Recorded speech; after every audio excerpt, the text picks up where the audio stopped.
YouTube channel में आपका स्वागत है। यहाँ मैं योग के प्रति अपने जुनून और पूरे भारत में अपनी यात्रा के बारे में बताने आई हूँ। मेरे लिए योगा मेरे जीवन जीने का तरीका है।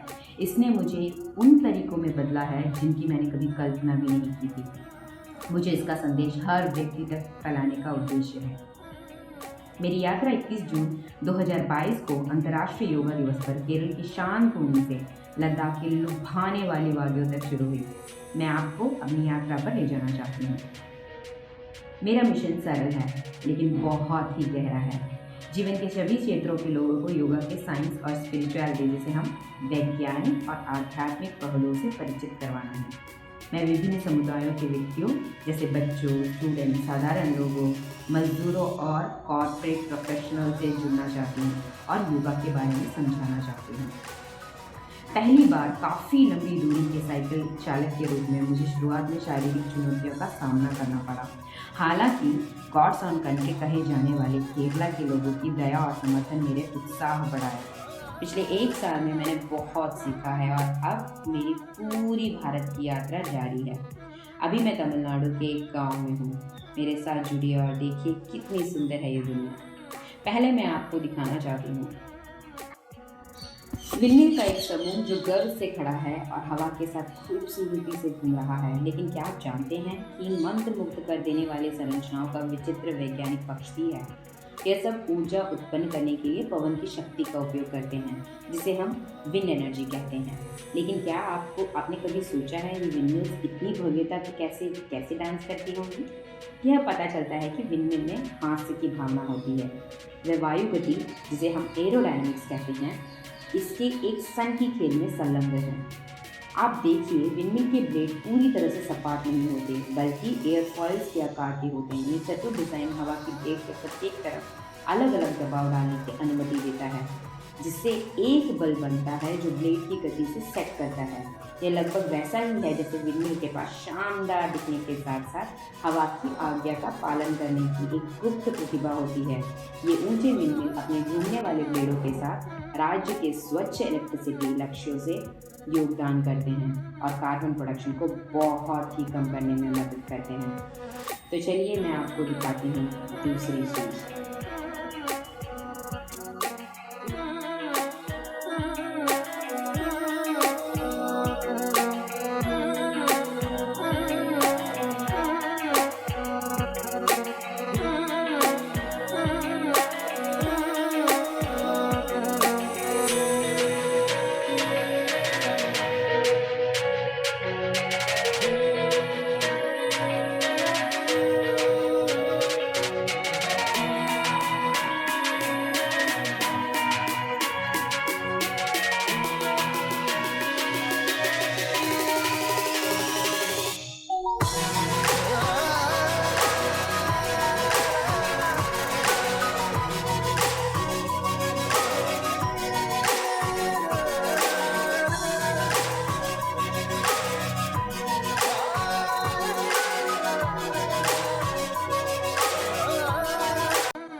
तो चलिए मैं आपको दिखाती हूँ दूसरी चीज़। देखिए मिट्टी के टीले इतने सुंदर लग रहे हैं। जानते हैं ये क्या है?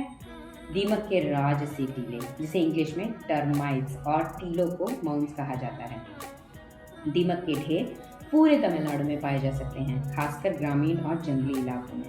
दीमकों द्वारा निर्मित ये टीले आकर्षक संरचनाएं जिसे हम आर्किटेक्चर्स ऑफ द माउंट कह सकते हैं जो इन छोटे कीड़ों की स्थापत्य कौशल को प्रदर्शित करते हैं। तमिलनाडु में नीलगिरी बायोस्फीयर रिजर्व और पश्चिमी घाट जैसे स्थानों में दीमकों के टीले देखे जा सकते हैं। ये टीले अक्सर जमीन में उठी हुई जटिल मूर्तियां जैसे लगते हैं। तमिलनाडु की प्राकृतिक सुंदरता को खोज करते समय इन राजसी दीमकों के टीले पर ठोकर खाना प्रकृति की इंजीनियरिंग के चमत्कार का परिणाम है। यहाँ ये इनको पूजते हैं इसलिए इनको कोई भी यहाँ तोड़ता नहीं है। कई बार ये इंसानों से भी लंबे टीले हैं, यहाँ देख सकते हैं। अब चलो दीमकों के लघु महानगरों में उद्यम करें। ये छोटे कीड़े सिर्फ कीड़ों से कई अधिक हैं। वे अद्वितीय प्रतिभा के वास्तुकार हैं। दीमक मास्टर बिल्डर्स अपने टीलों का निर्माण एक वैज्ञानिक स्वभाव के साथ करते हैं जो कार्यात्मक और मनोरंजन दोनों है। इन टीलों को अंदर के तापमान को सही बनाए रखने के लिए डिज़ाइन किया गया है।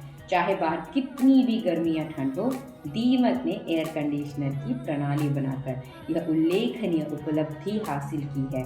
ये टीलों के भीतर जटिल सुरंग और चिमनियाँ बनाते हैं, जिससे हवा बहती है और तापमान नियंत्रित होता है। यह ऐसा है जैसे दीमक कह रहे हो, हम छोटे हो सकते हैं लेकिन हम जानते हैं कि स्टाइल में आरामदायक कैसे रहना है। शाम होने वाली है और बारिश और धूप दोनों दिख रही हैं, मगर मैं आपको कुछ दिखाना चाहती हूँ। तमिलनाडु में मौसम के विविध पैटर्न का अनुभव होता है, जिसमें कभी कभार बारिश की बौछार भी शामिल है। और जहाँ बारिश होती है वहाँ इंद्रधनुष की संभावना होती है। अब सूर्य का प्रकाश वायुमंडल में वर्षों की बूंदों के संपर्क करता है तो यह इंद्रधनुष की मनमोहक घटना बनाता है। तमिलनाडु में इंद्रधनुष दिखने के लिए एक आदर्श पृष्ठभूमि प्रदान करते हैं, खासकर एक ताज़ा बारिश के बाद। खुले मैदान में से लेकर तटीय क्षेत्रों और यहाँ की शहरी वातावरण तक तमिलनाडु उज्ज्वल इंद्रधनुष के जादुई प्रदर्शन को देखने के लिए बहुत सारे अवसर प्रदान करता है, जो क्षेत्र की प्रकृति सुंदरता से विस्मित और आश्चर्य का स्पर्श जोड़ता है। तो दोस्तों, मैं क्यों ये सब आपको बता रही हूँ?